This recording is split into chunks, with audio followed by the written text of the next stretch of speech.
Okay, so we're solving, we're graphing, but we have to solve for y first.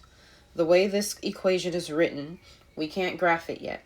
The y has to be by itself, so this 2 has to go.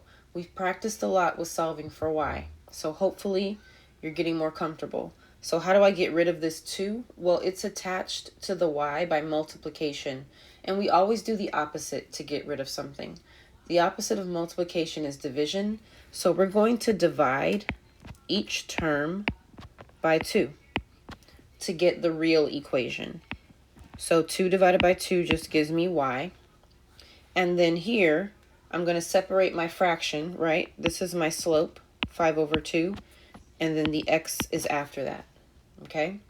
And then it's a minus, and 4 divided by 2 is 2. So here is the real equation that we're going to graph. Same thing now. Identify your slope. It's 5 halves. Give me the slope direction. It's positive, so I'm going to go up 5 and right 2. And then my y-intercept is at negative 2. Make sure you have the negative. So let's graph this. Put the y-intercept on the graph. Negative 2. I go down to negative 2 on the y-axis. There's my first point.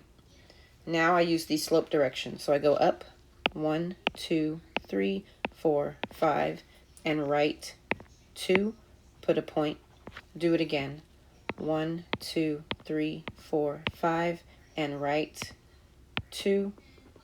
Last point. Connect it with a long line and arrows. So we have that extra step in the beginning of solving for y. Then we can graph it like normal.